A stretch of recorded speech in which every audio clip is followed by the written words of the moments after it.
আমার মুসলমান বন্ধুগণ গভীর মনোযোগ। হযরতে ফাতেমাকে খেজুর খাওয়ালেন, আলীও খেলেন। সবাই খেজুর খাওয়ার পরে দেখা যায় এখন পর্যন্ত অনেকগুলা খেজুর বাকি আছে।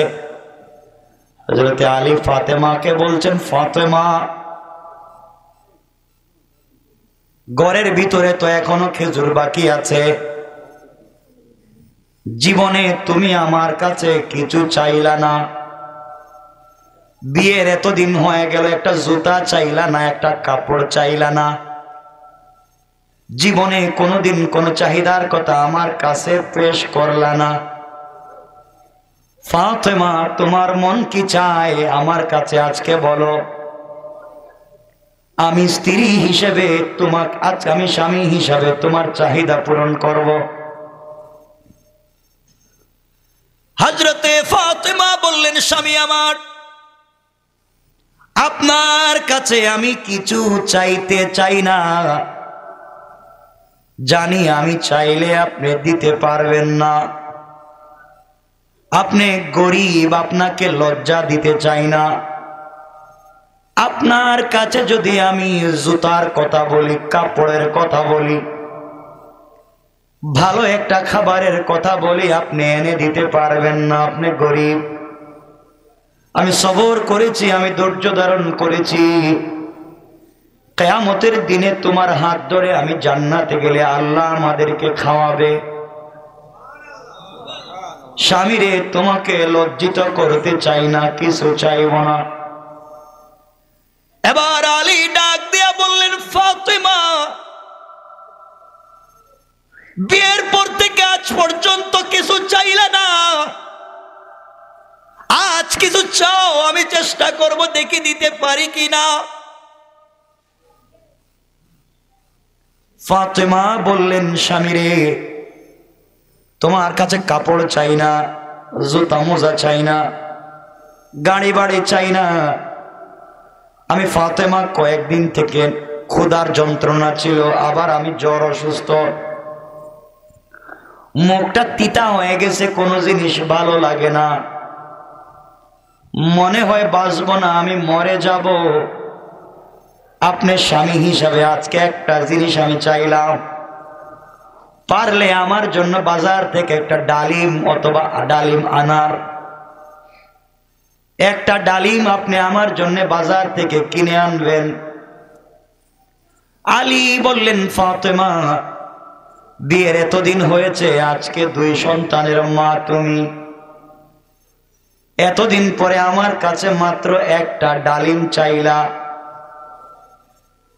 আর আমাদের স্ত্রী মা বোনেরা যদি আমাদের কাছে কিছু চায়, ঠিক মতো দিতে না পারেন, হাই হিল জুতা, লেহেঙ্গা, সুন্দর সুন্দর শাড়ি আর 3 পিস যদি টাইম মতো দিতে না পারেন, বলবো বিয়ে করছিলা কেন, রোজা রাখলা না? তখন ঠিক কিনা? ঠিক না? মহিলারা আওয়াজ শুনতেছে, বাসায় গেলে ঠিক বুঝাইয়া দিব না, বদনাম করতেছেন। আমার বন্ধুগণ, হযরতে আলী বললেন, ফাতেমা, বাজারে যাই, তোমার জন্য অবশ্যই একটা ডালিম আমি কিনে নিয়ে আসবো, খেজুর বিক্রি কইরা। বাইরে মনোযোগ দিয়ে শুনেন, হযরতে আলী বাজারে গেলেন, খেজুর বিক্রি করে একটা ডালিম কিনলেন, পকেটে ডালিমটা নিয়েছেন, বাড়ির দিকে আসতেছেন, মনের ভিতরে অনেক আশা, স্ত্রী কোনোদিন আমার কাছে কিছুই চায় নাই, জীবনের শুরুতে আজকে একটা ডালিম চাইছে, আমি দিতে পারতেছি, বাড়িতে নিয়ে ডালিমটা ভেঙ্গে আমি আমার স্ত্রীকে নিজের হাতে খাওয়াবো। কোন সুবহানাল্লাহ। হযরতে আলী ডালিম নিয়ে যখন বাড়ির দিকে যায়, আসমানের উপরে ফেরেশতারা বলা বলি করে, আয় আল্লাহ তাআলা, এক ফেরেশতাকে বলে, ভাইরে, নবীর সাহাবীদের এত মন বড়, তারা আল্লাহর রাস্তায় শুধু দান খয়রাত করে। আরেকজন ফেরেশতা বলতেছেন, যার আছে সেই দে, যার নাই হে দেয় না। থাকলে আল্লাহর রাস্তায় দান করে, না থাকলে দেয় না। আরেকজন ফেরেশতা বলছেন থাকলেও দেয়, না থাকলেও দেয়। আল্লাহ ডেকে ডেকে বললেন ফেরেশতারা ঝগড়া বিবাদ করে লাভ নাই। আমার এক গরিব গোলাম নবীজির প্রিয় সাহাবী আলী হাইটা যায়, 3-4 দিনের ভিতরে খায় নাই, গরিব মানুষ, কাছে একটা মাত্র ডালিম আছে, স্ত্রীর জন্য নিয়ে যায়। আমার এক গরিব গোলাম আলীর কাছে আমার নামে আল্লাহর ওয়াস্তে চায়া দেখো দেয়নি। একজন সাহাবী চাদর মোড়া দিয়ে রাস্তার কর্নার দাঁড়াইয়া কাঁপতেছে। আলী যখন চলে যায় সালাম দিয়ে জিজ্ঞেস করে ভাই আলী ভালো আছেন? আছি তো। সালামের জবাব দিয়ে আলী যখন চলে যায়, মানুষের বেশ ধরে ফেরেশতা বলছেন আলী একটা কথা বলতে চাই। কি কথা? ভাইরে আজকে 7 দিন হয়ে গেছে আমার পেটে কোনো খাবার নাই, তুমি যদি আমাকে কিছু খাবার দাও তাইলে আমি খেতে পারবো। আলী ডাক দিয়া বললেন ভাইরে তোমাকে দেওয়ার মতো আমার কাছে কিছু নাই। ফেরেশতা বলতেছেন তোমার পকেটে তো একটা ডালিম দেখা যায়। আমরা হইলে বলতাম তোমার চোখে ঠাডা পড়ছে, একটা ডালিম তুমি এটা দেখলা কেন? আলী ডাক দিয়া বললেন ভাই আমার স্ত্রী বাড়িতে অসুস্থ, জীবনে বিয়ের পরে আজ পর্যন্ত কিছু চায় নাই, একটা মাত্র ডালিম চাইছে নিয়ে যায়। ফেরেশতা বলতেছেন ভাই আল্লাহ আমাকে দেওয়ার দরকার নাই, বুঝতে পারছি, আল্লাহর ওয়াস্তে যদি দেও তাইলে আমি নিব। এবার আলী দাঁড়িয়ে গেলেন আর বললেন ভাই কে, তোমার পরিচয় কি? আমি আমার স্ত্রীকে ভালোবাসি, সন্তানদেরকে ভালোবাসি ঠিকই, কিন্তু আমার আল্লাহকে কত ভালোবাসি তুমি জানো না। তুমি আমার আল্লাহর নাম বলে বলছো আল্লাহর ওয়াস্তে, আল্লাহর নাম নিলে আমার আর ভালো লাগে না, দিয়ে দিতে মন চায়, কিন্তু একটা মাত্র ডালিম তোমাকে দিয়ে দিলে বাড়িতে গিয়ে কি জবাব দিব? আলী বললেন ভাই একটা কাজ করি, ডালিমটারে 2 টুকরা করে ফেলি, 1 টুকরা তুমি খাও, 1 টুকরা বাড়িতে নিয়ে যাই। ফেরেশতা বললেন থ্যাংক ইউ, খুব ভালো কাজ করছো। 1 টুকরা ডালিম পকেটে নিলেন, 1 টুকরা ডালিম ফেরেশতাকে দিলেন। মানুষরূপী ফেরেশতা বলতেছেন ভাই আলী রে তুমি যদি আমার পাশে বৈশা থাকো তাহলে তোমাকে দেখা ডালিমটা খাইলে আমার কলিজাটা ঠান্ডা হয়ে যাবে। আলী বসলেন। মানুষের বেশে ফেরেশতা 1 টুকরা ডালিম খাওয়ার পরে ডাক দিয়া বলছে আলী 1 টুকরা ডালিম খাওয়াইছো, আমার কলিজার এক সাইড ঠান্ডা হয়ে গেছে, বাকি অর্ধেক যদি আমারে দিয়া দাও তো পুরা কলিজা ঠান্ডা হয়ে যাবে। আমরা হইলে কইতাম সাইজ করব। আলী বললেন ভাই দেওয়া যাবে না, অর্ধেক তোমাকে দিয়েছি, অর্ধেক বাড়িতে নিয়ে যাই। ফেরেশতা বলছেন না না আমার জন্য না, আল্লাহর ওয়াস্তে তুমি যদি দেও আমি নিয়ে যাব। আলী বললেন তুমি আবার আমার আল্লাহর নাম বললা, যাও তোমাকে বাকি অর্ধেকটাও দিয়ে দিলাম। এখন আলীর কাছে টাকাও নাই, খেজুরও নাই, ডালিমও নাই, আসেনি? কথা বলেন, কিছুই নাই। মনে আশা নিয়ে বাজারে আসছিলেন, বউরে খাওয়াবেন, কিছু নাই। আলী 1 পা সামনে যায়, 2 পা পিছনে যায়। বাড়ি থেকে কি জবাব দিব? বাড়িতে গেলে স্ত্রী যদি বলে একটা ডালিমের কথা বলছিল মানতে পারলা না, বিয়ে করছিলা কেন? ঠিক না? হযরতে আলী আল্লাহর কাছে দোয়া করে আল্লাহ তাআলা কোনোভাবে আজকে রাত্রটা আমি কাটাইয়া দেই, আগামী কালকে কাজ করে হলো ফাতেমার জন্য একটা ডালিমের ব্যবস্থা করব। রাত্রে কোনোভাবে যেন ফাতেমার ডালিমের কথা মনে না পড়ে। হযরতে আলী বাড়িতে গিয়ে দোয়া করেন, আল্লাহ ফাতেমারে দেখা যাচ্ছে হাঁটাহাঁটি করতেছেন ঘরের ভিতরে, আল্লাহ সব যদি মনে থাকে ওর ভিতর থেকে ডালিমের বিষয়টা ভুলাইয়া দাও। ঘরের ভিতরে গিয়ে সালাম দিয়া আলী ফাতেমাকে কথা বলার সুযোগ না দিয়া মাথায় হাত দিয়া দেখে জ্বর কমছে। আল্লাহ জ্বর যেহেতু কমছে ডালিমের কথা মনে ভুলে গেছে। সুবহানাল্লাহ বলবেন না?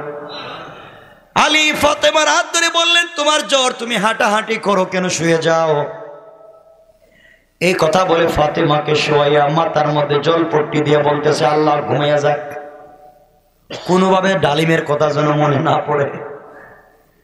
হযরতে ফাতেমা যখন ঘুমিয়ে গেলেন, গভীর রাত্রে আলীও ঘুমিয়ে গিয়েছে। এমন সময় শুনেন গভীর রজনীতে দরজার মধ্যে কে যেন ডাকতেছে আওয়াজ করে। আলী ডাক দিয়া বললেন, কে? আনা সালমান ফারসি, আমি সালমান ফারসি। ভাই সালমান, এত রাত্রে তুমি আমার বাড়িতে কেন আসছো? দরজায় কেন নক করলা? সালমান ফারসি ডেকে ডেকে বলছেন, বাইরে আমি তোমার বাড়িতে এমনি আসি নাই, গভীর রজনীতে নবীজি আমাকে পাঠিয়ে দিয়েছেন। আল্লাহ তোমার জন্য জান্নাতুল ফিরদাউস থেকে এক ব্যাগ ডালিম পাঠাইয়া দিয়েছে। আল্লাহু আকবার। হযরতে আলী দরজা খুললেন। দরজা খুলবার পরে ঘরে নিয়ে গেলেন, ডালিম গুলা গনলেন। সালমান বলছেন, বাইরে আল্লাহ পাঠাইছে জান্নাত থেকে, নবীজি আমাকে দিয়ে তোমার বাড়িতে পাঠাইলেন। আলী একটা একটা করে ডালিম গনে 1 2 3 4 5 6 7 8 9। আলী বলতেছেন, ভাই সালমান মিথ্যা কথা বলবেন না, বলেন তো আপনি ডালিম গুলা কই পাইছেন, কে দিছে, কার গাছ থেকে আনছেন? কই বেয়াদবি মাফ করবেন ভাই, আমি জানি না, নবীজি দিছেন তো আমি নিয়ে আসছি, আল্লাহ পাঠাইছেন।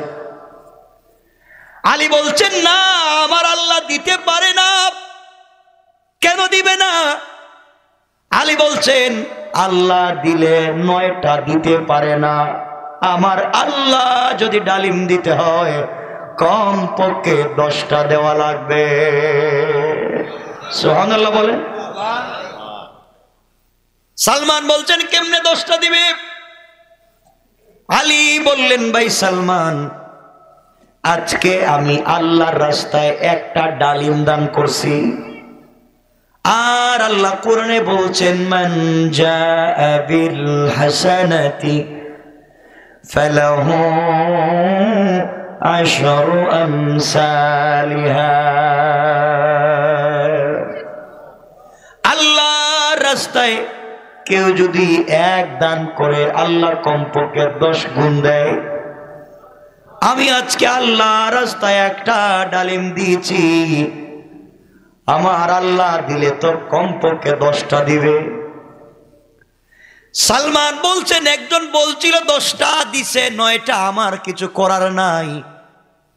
আলী বলছেন, বুঝতাম যদি আমার আল্লাহ কৃপণ হতো, বইলা দেয় না, তাইলে মেনে নিতাম। আমার আল্লাহ যদি গরিব হতো মেনে নিতাম, আমার আল্লাহ তো কৃপণও না গরিবও না, তাহলে 9টা দিবে কেন? আমি জানি না, এগুলো আল্লাহ দেয় নাই, তুমি নিয়ে যাও বাইরেও। এবার সালমান বলতেছে, ভাই আলী বেয়াদবি মাফ করবা,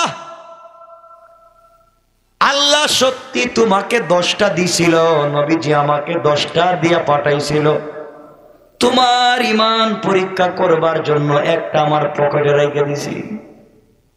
সুবহানাল্লাহ বলবেন না? আমার পকেটে একটা রাইকা তোমাকে 9টা দিছিলাম, দেখলাম 9টা দিয়া বুঝ দেওয়া যায় না। আল্লাহর রাসূলের সাহাবীরা আল্লাহর রাস্তায় 1 দিলে তারা বরকত হিসাবে 10ই বিশ্বাস করে, 9 বিশ্বাস করে না। ঠিক কিনা বলেন? কি বরকত! হযরতে সাদ আলাইহিস সালাম একদিন রাস্তায় বসে আছেন। রাসূল পাক বের হয়ে মদিনার বাজারে যাবেন, রাস্তায় গিয়ে দেখেন গাছের গুড়ায় চক্ষু বন্ধ কইরা সাদ আলাইহিস সালাম বসে বসে চিন্তা করে, আরে কেমন দুনিয়া আসলাম, বয়স 33-35 হয়ে গেছে, বিয়েও একটা করতে পারলাম না, কেউ আমার দেখতেও পারে না, আমার একটা বাড়ি নাই, আমার একটা গড়ও নাই, এক বেলার খাবারও নাই। নবীজির মাদ্রাসায় থাকি, মাদ্রাসায় সোফায় কেউ দিলে কিছু খাই। আরে আমার জিন্দেগিতে বিয়ে শাদী নাই। বৈশাখ কাঁদতেছে চক্ষু বন্ধ করে, রাসূলের পাক যাচ্ছে। সুবহানাল্লাহ বললেন না? নবীজি বিনোদন করতেন, চিত্ত বিনোদন, ভালোবাসার বিনোদন আমার নবীর মধ্যে ছিল। আমার নবী যেতে যেতে ওই সাহাবীর সামনে চলে গেলেন। সাহাবী তখন চক্ষু বন্ধ করে করে চোখের পানি ছেড়ে কাঁদতেছেন। কালো মানুষ, মা নাই, বাবা নাই, বাড়ি নাই, ঘর নাই, কেউ মেয়ে বিয়ে দিতে চায় না, মনের বেতানি গাছের গোড়ায় বসে আছে। এমন সময় আমার নবীজি গিয়ে চোখে ধরলেন, এভাবে আমরা ধরি না পিছন দিক থেকে বন্ধুদেরকে, চোখে ধরলেন, গলার আওয়াজ চেঞ্জ করে ফেললেন, আর বলছেন, যুবক বলো, কে তোমাকে ধরেছে, কে তোমার চোখে ধরলো? সাদ আস-সালামি বলছেন, ভাই, কে তোমাকে চিনতে পারলাম না, তুমি আমার চোখটা ছেড়া দাও, আমার মনের বেতায় বসে আছি। নবীজি ভয়েস চেঞ্জ করে বললেন, কেন বসে আছো, কি হয়েছে তোমার? যুবক বলতেছেন, বাইরে তোমাকে চিনি না, জানি না, তোমার কাছে বলে কোনো লাভ নাই। নবীজি বললেন, বলো দেখি তোমার কোনো সহযোগিতা করতে পারে কিনা। এমন সময় সাদ আস-সালামি বলছেন, বাইরে আমার কষ্ট হচ্ছে, মনে ব্যথা, তুমি যদি আমার চোখ ছেড়ে না দেও, আজকে ঈশার নামাজের পরে নবীজির কাছে তোমার বিরুদ্ধে নালিশ করব, তোমার বিরুদ্ধে মামলা দিব, তোমার বিরুদ্ধে অভিযোগ দিব। রাস্তায় মানুষের ডিস্টার্ব করো কেন? আসলে চোখে ধরছে কে? কথা বললেন আল্লাহু আকবার বলেন, আর জোরে বলেন না আল্লাহু আকবার। যখন বিশ্বনবী ছাড়েন না এত কথা বলার পরে, সাহাবী চিন্তা করলেন, দেখি তো লোকটাকে, হাত ধরছে এভাবে। তিনি আস্তে আস্তে আস্তে আস্তে করে এদিকে গেলেন, হাতের ওদিকে হাত দিলেন, হাত দিয়া দেখেন শরীরটা তো বড় নরম। তিনি বুঝতে পারলেন, মনে হয় বিশ্বনবী এই বডিটা তো আর কারো না, এই শরীর তো আর কারো হতে পারে না। তিনি বললেন, আমার মন বলতেছে আপনি বিশ্বনবী, আমাকে মজা করে চোখ ধরেছেন। নবীজি এবার বললেন, হ্যাঁ হতে পারি তো, আমি তো, তুমি কেন বসে আছো? সাহাবী বললেন, ইয়া রাসূলুল্লাহ, আপনি যেহেতু আমাকে ধরেছেন, এতক্ষণ আপনি আমাকে ধরেছে। এই কথা বলে হযরতে সাদ আস-সালামি আমার দিকে তাকান, দুইটা হাত পিছন দিকে নিয়ে বিশ্বনবীকে জড়াইয়া ধরলেন আর বললেন, ইয়া রাসূলুল্লাহ, আপনার বুক মুবারকটা আমার পিঠের সঙ্গে জোরে লাগাইয়া দেন, একটা চাপ দিন। আমার নবী বললেন, সাদ রে, কেন তোমার বডির সঙ্গে আমার বুকটা লাগাতে চাও?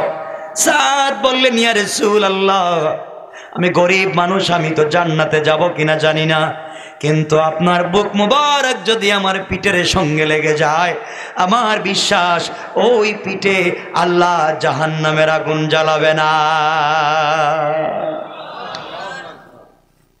নবীজি চোখ ছেড়ে দিলেন, সাদ আস-সালামি বিশ্বনবীকে জড়াইয়া ধরলেন, দীর্ঘক্ষণ পর্যন্ত কাঁদিলেন। এবার নবীজি বললেন, সাদ রে, বলো তো দেখি, গাছের গোড়ায় বসে বসে এতক্ষণ কান্না করলে কেন? সাদ বলছেন, ইয়া রাসূলুল্লাহ, কাঁদবো না, কত ব্যথা আমার মনে, আমার একটা বাড়ি নাই, ঘুমাবার একটা জায়গা নাই, মন চাইলে কিছু খাইতে পারি না, আপনার ঘরে যা পাই তাই তো খাই, আপনি কোনো জুব্বা দিলে আমি পরি, গরিব হওয়ার কারণে, ডাইস খারাপ হওয়ার কারণে কেউ ভাল লাগে না। আল্লাহর নবী বললেন, সাহাবী, তুমি কি বিয়ে করছো?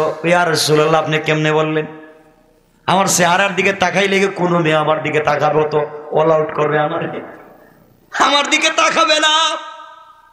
দিনে দেখলে রাত্রে তো বেহুশ হয়ে যাবে, ভূত মনে করে। আপনি আমাকে বলতেছেন আমি নাকি বিয়ে করব? নবীজি বললেন তোমার মনে কি একটু আশা নাই যে বিয়ে করার? সাহাবী বললেন ইয়া রাসূলুল্লাহ আশা কার নাই? সবারই তো আশা আছে, আমার থাকবে না কেন? আমারও তো আশা আছে। নবীজি আবার বললেন যুবক বলো তুমি কি বিয়ে করতে চাও? সাহাবী বললেন ইয়া রাসূলুল্লাহ আমার মতো কালো মানুষ যদি বলে বিয়ে করতে চাই, কেউ তো আমার কাছে মেয়ে বিয়ে দিবে না, তো আমি কি করব? এবার নবীজি বললেন সাদ সালামি তুমি শোনো, তুমি যদি বিয়ে করতে চাও আমি বিশ্ব নবী কথা দিলাম, তুমি যদি তোমার পছন্দের কোনো মেয়ে তাকে আমাকে বলতে পারো, আমি নিজে বিয়ের প্রস্তাব পাঠায়া দেব। কোন সুবহানাল্লাহ, আল্লাহু আকবার বলেন, আল্লাহু আকবার। সাদ সালামির মুখে এবার হাসি। বিশ্ব নবী আমার ব্যাপারে বিয়ের প্রস্তাব দিবে, এই পৃথিবীর কে আছে নবীজির প্রস্তাবকে ফিরিয়ে দিতে পারে? তাহলে তো আমার কপালে বিয়া। বহুত দিন পরে মনে হয় বিয়ে করার সুযোগ পাইলাম। নবীজি বললেন সাদ তোমার কোনো মেয়ে পছন্দ আসেনি? সাদ বললেন ইয়া রাসূলুল্লাহ আমি তো কোনো মেয়ের দিকে তাকাই নাই। এবার মনে করলেন নবীজি যেহেতু বলেছেন আমার কোনো পছন্দ আছে কি, তাহলে বললে ছোট কথা বলবো কেন, গরিবের মেয়ের কথা বলবো কেন, শ্যামলা মহিলার কথা বলবো কেন? আমি তো বলবো বিশ্ববিখ্যাত সুন্দরীর নাম, আমি তো বলবো দুনিয়ার সব থেকে ধনী বাবার মেয়ের নাম। আর নবীজি যদি বিয়ের প্রস্তাব দেয় আমার বিশ্বাস কেউ ফিরাইয়া দিতে পারবে না। সুবহানাল্লাহ, জোরে আওয়াজ করে পড়েন সুবহান। নবীজি বলেন সাহাবী বলো কোন মেয়েটে পছন্দ আছে? আছে তো। নবীজি বলেন তখন বললাম না, এখন দেখে আছে আছে তো, ভিতরে ভিতরে আছে, বলি না। নবীজি বলেন আছে, তাইলে বলো তো কোন মেয়েটা তোমার পছন্দ? হযরতে সাদ আস-সালামি বলছেন ইয়া রাসূলুল্লাহ এই যে মদিনার সব থেকে বড় শিল্পপতি আপনার এক সাহাবী। কারণ হ্যাঁ ওই যে সাইদ, বলে হ্যাঁ ইয়া রাসূলুল্লাহ ওনার মাত্র একটা মাত্র মেয়ে, মেয়েটার উপাধি হুরে মদিনা, বিশ্ব সুন্দরী। সুবহানাল্লাহ, এত সুন্দরী নাকি হুর পৃথিবীতে নাই, জান্নাতে নাই। আল্লাহ নাকি মেয়েটাকে এত সুন্দর করে বানাইছে। পাবলিকের মুখে শুনি, আমার কি কপালে দেখার সুযোগ আছে? আমার দেখার কপালে সুযোগ নাই। আমার পছন্দে এই মেয়েরে বিয়ে করতাম। সুবহানাল্লাহ বললেন না? আরো জোরে পড়েন না সুবহানাল্লাহ। আরে বুখারী শরীফের হাদিস। বেচারা তো কালো, এর মধ্যে বেটে, নাক মুচা, চোখ ছোট, দাঁত বের হয়ে গেছে, ঠোঁট মোটা, পাও ফাটা, কথা ঠিক মতো বলতে পারে না। এর মধ্যে কালো তো জনমের কালো, বাড়ি নাই, ঘর নাই, কাপড়ও নাই, আর বিয়ে করতে চায় কারে? বিশ্ববিখ্যাত ধনীর বিশ্ব সুন্দরী মেয়েকে। না সুবহানাল্লাহ, এটা পকেটে রেখে দেন। কেমন সুবহানাল্লাহ জুড়ে পড়েন না, আরো জুড়ে পড়েন। ইসলামে যেগুলার তারতম্য না এটা বোঝাতে চাচ্ছি। নবীজি বললেন সত্যি? ইয়া রাসূলুল্লাহ বিয়ে করলে এই মেয়েরে বিয়ে করুন, আর কোনো মেয়েরে বিয়ে করতে আমার পছন্দ না। কারণ আপনি বলছেন আমার বিয়ের প্রস্তাব দিবেন, তো আমার কোনো টেনশন নাই। মানলে মানবে, না মানলে নাই। তো আপনার সাহাবী আপনার কথা মানবে না, তো আমার কি করার আছে? দেন প্রস্তাব। সুবহানাল্লাহ বলেন। নবীজি বললেন শোনো সাদ, যাও তুমি এখন আমার সাহাবীর বাড়িতে, আমার সাহাবীর বাড়িতে গিয়ে বলবা আমি নবী পাঠিয়েছি তার মেয়েকে তোমার কাছে যেন বিয়ে দেয়, এই প্রস্তাব দেয়া। সাহাবী বলছেন আল্লাহ রসুল আপনি তো ঠিক বলছেন, আমি যাওয়ার পরে কি আসতে পারবো না? ওখানে আমার মাইরে সাইজ করবো? বাড়ি নাই, ঘর নাই, বেচারার বিশ্ব সুন্দরী মেয়ে, যার উপাধি হুরে মদিনা, মদিনার হুর, যার হাজার হাজার হাজার হাজার কোটি টাকার সম্পদ। নবীজি বললেন যাও না, তোমার মনের একটা ইচ্ছা, যাও যাও প্রস্তাব দেও। ইয়া রাসূলুল্লাহ আমি আইসা আপনারা সালাম দিব মসজিদে। নবীজি বললেন যাও। সাহাবী যেতে লাগলেন, বাড়ির দরজায় গিয়ে নক করলেন, গেইটে নক করলেন। করতে আল্লাহর পয়গম্বরের প্রিয় সাহাবী নেমে আসলেন। জিজ্ঞেস করলেন, বাবা তুমি কে, কেনই বাসছ, আর তোমার বডির অবস্থা কেন, কাপড় ছেঁড়া, তোমার ডাইস এত খারাপ কেন? সাহাবী বললেন, আমি কিছু কেন আসছি, আমার ডাইস কেন এগুলো আপনার জানার দরকার নাই। আমি এসেছি আল্লাহর নবীর পক্ষ থেকে, নবীজি আমাকে পাঠিয়ে দিয়েছেন প্রস্তাব দিয়া আপনার মেয়েটাকে আমার কাছে বিয়ে দিতে। সুবহানাল্লাহ, বড় জোরে আওয়াজ করে পড়েন। এই বিয়ে দিতে বইলা আর দাঁড়ায় নাই, দৌড় দিছে, দৌড়। কবার ধরা খাইলেনি, মার খাই, দৌড়। কিছু দূর গিয়া দেখে সাহাবী তো আসতেছে না, দাঁড়াই আছে। জায়গা এখানে দাঁড়ার কি থাকার দরকার নাই, যাই কইছি তো, বিয়া দেখ আর না দেখ, প্রস্তাব তো দিছি। সুবহানাল্লাহ বলবেন না? দিলে দিল, না দিলে নাই, প্রস্তাব তো দিছি আমি। কত বেটার তো যাওয়ারই তৌফিক নাই, দিলে দে। সাহাবীর রাগে, সাহস তো কম নেই ছেলেটার, ও আমার বাড়িতে আসলো কেমনে, আর কি বলে নবী কি তাকে এই ছেলের মতো ছেলেকে আমার কাছে পাঠাইবো, আমার মেয়ের সম্পর্কে ধারণা নাই। সাহাবী চিন্তা করতেছেন। সাহাবী ঘরের ভিতরে ঢুকলেন, চেহারা কালো, লাল হয়ে গেছে। মেয়েটা ডাক দিয়ে বলছে, আব্বাজান হঠাৎ করে আপনি তো রাগ করলেন কেন, আপনার চেহারা কালো কেন, বাবা কি হয়েছে আপনার? মা তুমি কিছু বুঝবে না, তোমার জানার কোনো দরকার নাই। না বাবা, তুমি কার সঙ্গে দেখলাম গেটের সামনে দাঁড়িয়ে দাঁড়িয়ে কথা বলতেছো, এরপরেই তোমার মাথা গরম হয়েছে, বাবা তুমি বলো। সাহাবী বলছেন, মারে তোমার শোনার দরকার নেই, শুনলে তোমারও আমার মতো মাথা খারাপ হবে। বাবা আমি শুনতে চাই। মা, একটা কালো ছেলে, ডাইস নাই, ঠোঁট মোটা, চোখ ছোট, নাক মুছা, দাঁত বের হয়ে গেছে, খাটো, কালো, তোমার বিয়ের প্রস্তাব নিয়ে আসছে। কত শুনলে কি মাথা ঠিক থাকে? ক বাবা তা তো ঠিক, মাথা তো ঠিক থাকার কথা না। বাবা তুমি ছেলেকে কি করছো? আমি তো কিছু করি নাই, কথা বলে তো দৌড় দিছে, দাঁড়ায়ও নাই, দৌড় দিছে। বাবা এখন আপনার ফায়সালা কি? মা ফায়সালা কি? এখন তোর খুঁজে বাইর করে একটা শাস্তি দেওয়া দরকার।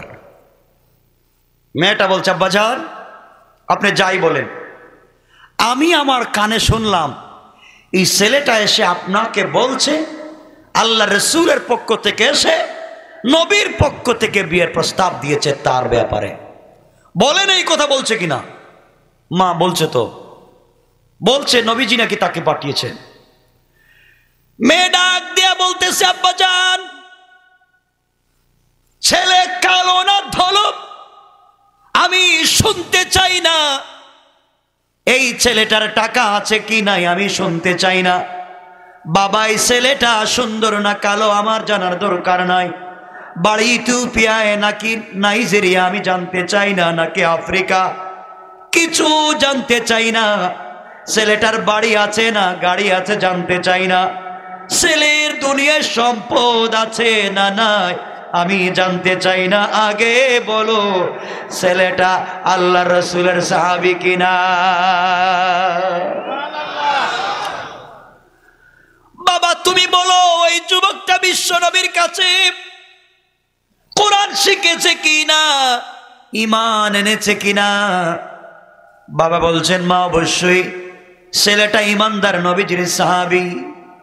মেয়ে ডাক দিয়া বলছে, আব্বাজান ছেলে সুন্দর না কালো আমি জানি না, টাকা পয়সা আছে কিনা জানি না, আমি কথাবার্তায় বুঝতে পারলাম যেই যুবকটাকে বিশ্ব নবী পাঠিয়েছেন নিশ্চয় এই যুবকের প্রতি আমার নবীজি সন্তুষ্ট, না হলে তাকে আমার বাড়িতে পাঠাতেন না।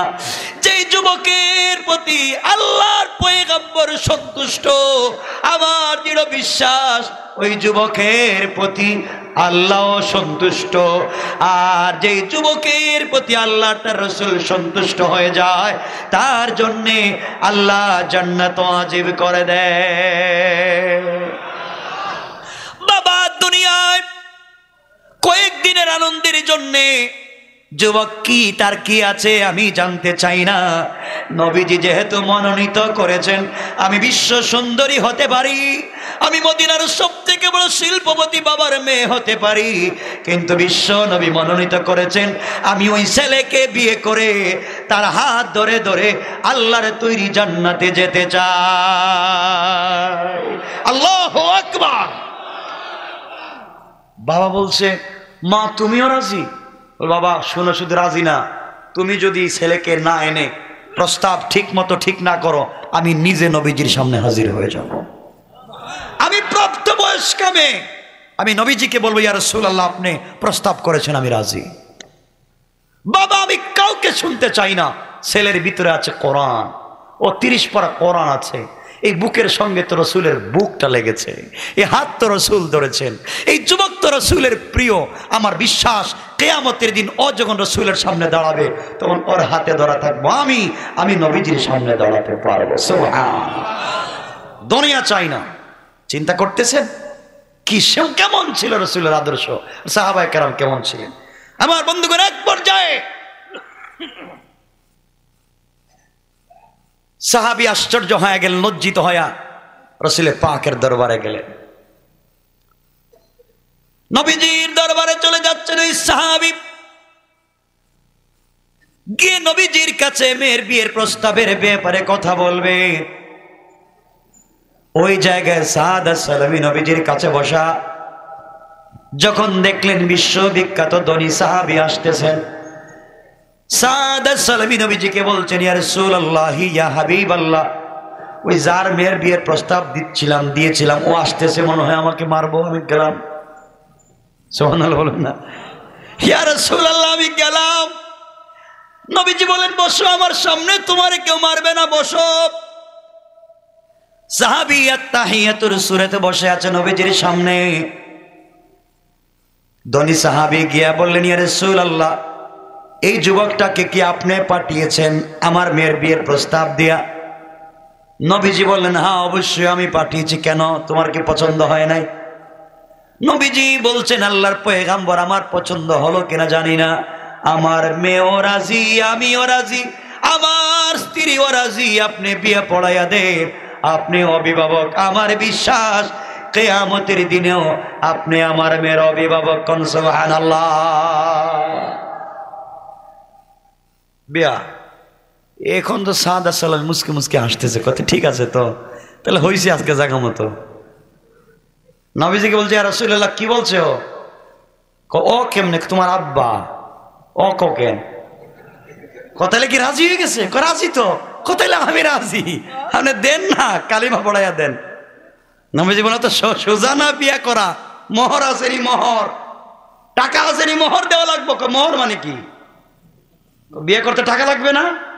লাগবে তো। কত টাকা ছাড়া কেমনে বিয়ে করবা? আমি কি জানি, আপনি না আমার অভিভাবক, বিয়ার প্রস্তাব কি আমি দিছি? তো আপনি বিয়ার প্রস্তাব দিয়েছেন, টাকা পয়সা কি লাগবে তা আপনি জানেন, আমি জানি না। সুবহানাল্লাহ বললেন না। রাসূল বলেন, আচ্ছা বুঝলাম, তোমার বিয়ের প্রস্তাব আমি দিছি, টাকা মোহরের ব্যবস্থা আমি করে দেব, কিন্তু ওই যে আলতা আলকাতরা লিপস্টিক জুতা মোজা লাগবে, তো টাকা আছে? মানে কি, আপনি অভিভাবক মানুষ, আমার সবকিছু আপনি দেখেন, তো কাপড় চোপড় লাগলে তো আপনি ব্যবস্থা করে দিবেন। নবীজি বলেন, এমন বিয়া তো জিন্দেগি তো করাই দিই নেই, সব যে আমার উপরে। আচ্ছা শোনো, বিয়ে করার পরে বউ নিয়ে যে থাকবা, বাড়ি কই, ঘর আসেনি? ঘর কি, আপনি অভিভাবক, যিনি দায়িত্ব নেয় দরকার হলে তিনি ঘর থেকে বাইরে আমার জায়গা করে দিবে। সুবহানাল্লাহ বলেন না, আরো জোরে বলেন না সুবহানাল্লাহ। চিন্তা করেন রাসূলকে ভালোবাসার কি দাম। নবীজি বলেন, সব মানি, কিন্তু মোহর ছাড়া বিয়ে হবে না। ইয়া রাসূলুল্লাহ, তো মোহর টাকা তো 1 টাকাও নাই। নবীজি বলেন, যাও, আমার এক সাহাবীর নাম সাইয়্যিদ ইবনে আব্দুর রহমান, হাজার হাজার কোটি টাকার মালিক, তুমি তার কাছে গিয়ে আমার সালাম দিয়ে বলবা 200 দিরহাম দিতে, 200 টাকা। গেলাম, সাইয়্যিদ ইবনে আব্দুর রহমানের বাড়িতে গেলেন সাদ আস-সালামী। আল্লাহর নবীর পক্ষ থেকে সালাম দিয়া বললেন, নবীজি বলেছেন আমাকে 200 দিরহাম দেওয়ার জন্য। সাইয়্যিদ ইবনে আব্দুর রহমান চিন্তা করলেন, নবীজি 200 দিরহাম বলছেন, কেমনে দেই? যা বলছেন তা তো দেওয়া যায় না, নবীজির সম্মান ঠিক থাকবে না। নবীজি যা চাইলেন আমি আরো বাড়াইয়া দিলাম। 200 দিরহাম নিয়ে আসছে, এসে ইয়া রাসূলুল্লাহ নেন। নবীজি বললেন 200 টাকায় বিয়ে হবে না, আরো টাকা লাগবে। ও এখন কার কাছে যাইনি? আমার আরেকজন সাহাবী যার নাম উসমানে গনি, আল্লাহু আকবার, তার কাছে যাও, যার দিকে তাকালে ফেরেশতারা লজ্জা পায়, যার দিকে তাকালে ফেরেশতারা লজ্জা পায়। আমার 2 মেয়ের জামাই, এত সম্পদ আল্লাহ তাকে দিয়েছেন, যা দে সব তো দান করে দেয়। তুমি তার কাছে গিয়ে আমার সালাম দিয়ে বলবা 200 দিরহাম দিতে। সাদ সালামি হযরতে উসমান গনির কাছে গিয়ে বলছেন, নবীজি বলছেন 200 দিরহাম দিতে। তিনি বললেন, নবীজি 200 দিরহাম বলছেন, এটা দেওয়া তো কেমন হয়ে যায়, আমি আরো কিছু বাড়াইয়া দিলাম। সুবহানাল্লাহ বলেন না। 400। নবীজি বললেন, যাও, টাকা পাইছো তো 400। ইয়া রাসূলুল্লাহ এত টাকা দিয়ে কি করবো? বলে 400 টাকা তোমার মোহর। ঠিক আছে মানি। নবীজি বললেন, মোহর দিলেই তো হবে না, এখন কাপড় তো কিনা লাগবে, বউ উঠে আনতে গেলে কাপড় লাগবে না?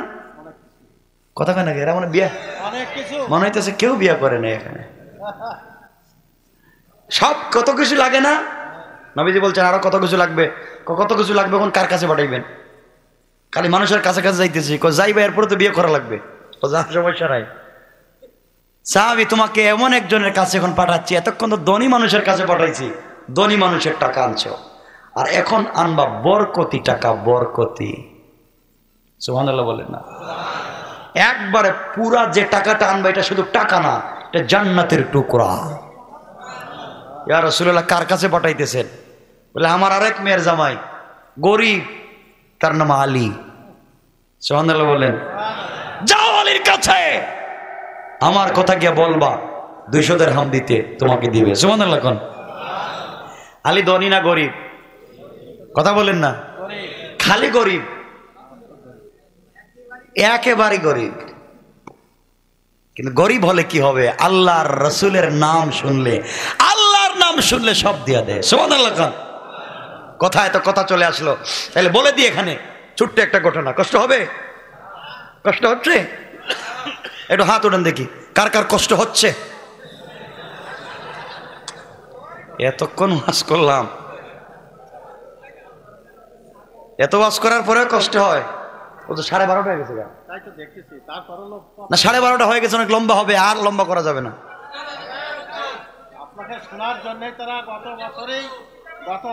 ওরে বাবা, ভাই বাঁচতে দিবেন না আমারে? বসেন। আচ্ছা শুনেন কি বলতে চাই, শুনে লম্বা করবো না। আচ্ছা শুনেন, হযরতে আলী কেমন গরিব। একদিন রাস্তা দিয়ে হেঁটে যাচ্ছেন আলী। আলী ছিলেন বেটে। বেটে বুঝেন তো? লম্বা, সবাই বলেন খাটো।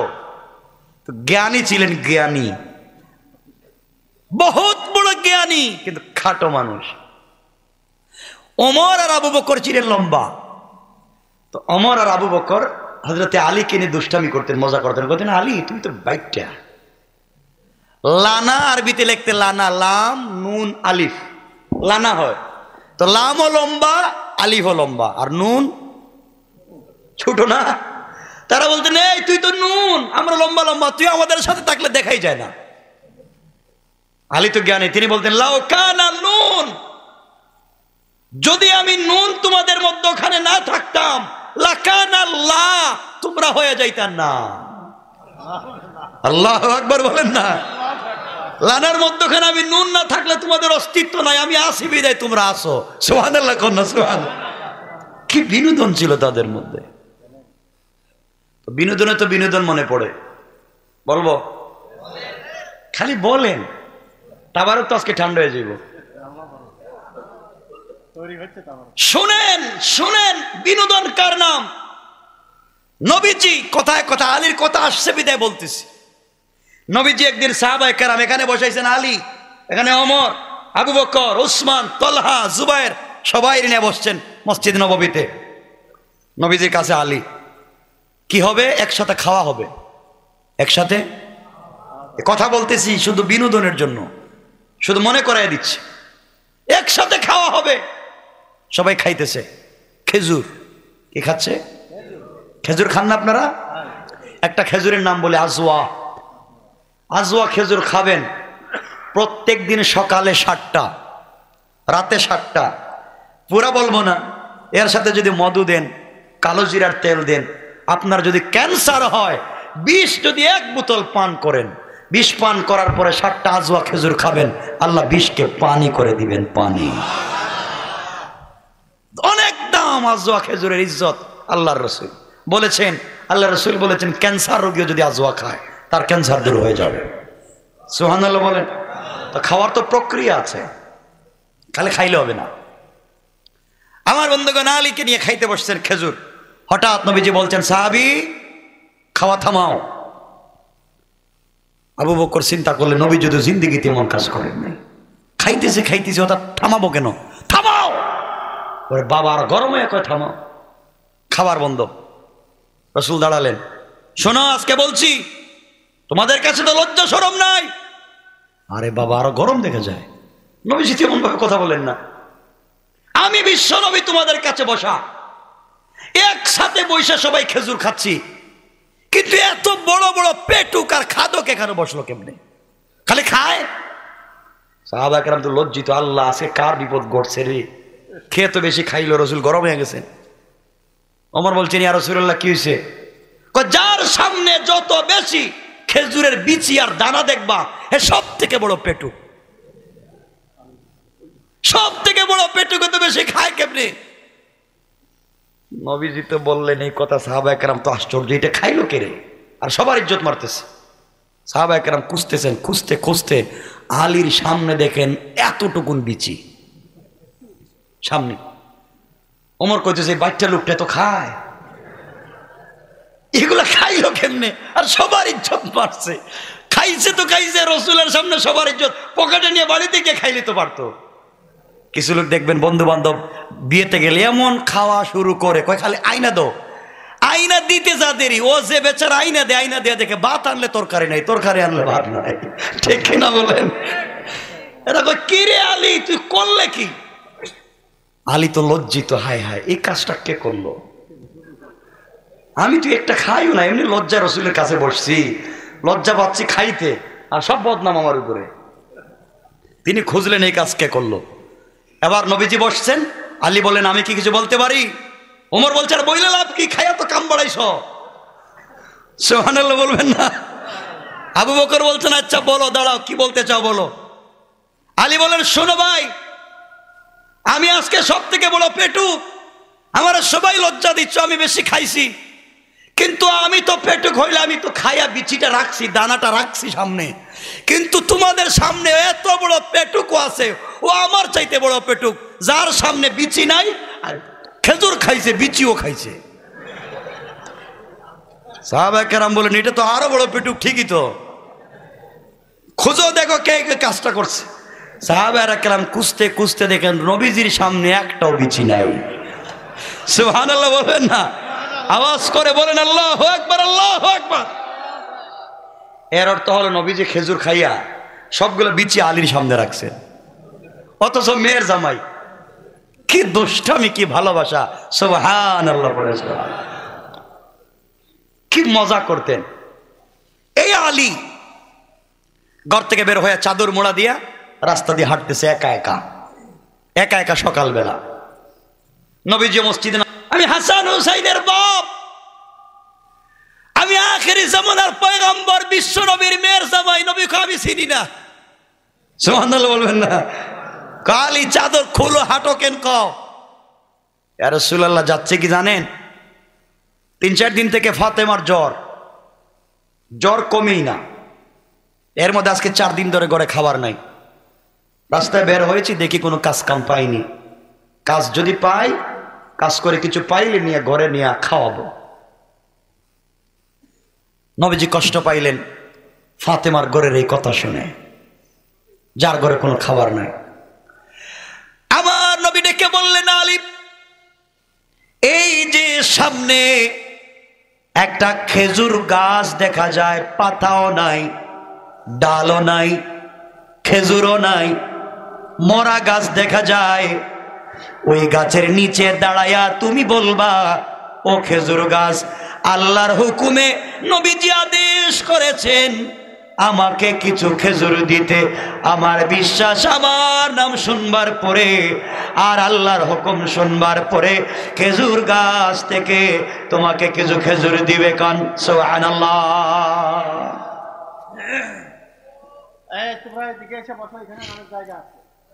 আমার বন্ধুগণ, হযরত আলী গেলেন, যাওয়ার পরে দেখেন গাছে তো খেজুর নাই, পাতাও নাই, ডালও নাই, মরা গাছ। কথা বললেন না, শুনেন। খেজুর গাছের নিচে গিয়ে বলছেন, খেজুর গাছ, আল্লাহর হুকুমে নবীজির ওসিলায় তুমি আমাকে কিছু খেজুর দাও। হাদিস বলতে দেরি হয়েছে, এই মরা খেজুর গাছ থেকে তাজা তাজা খেজুর পড়তে দেরি হয় না। সুবহানাল্লাহ, একটু জোরে পড়েন না সুবহান। আলী কই বুঝলাম না, যাও এত বরকতি খেজুর যখন পাইলাম, একটা খায় একটা পকেটে রাখে, একটা মুখে দেয় একটা পকেটে রাখে, করতে করতে মোটামুটি কিছু খেজুর পকেটে নিয়ে চিন্তা করে যাক যা কাজ না কইরেও তো রসুলটে পাইলাম, মাঝে মাঝে ভাবে সকালে পাইলেই তো লাভ। সুবহানাল্লাহ বলবেন না, শুধু বরকত।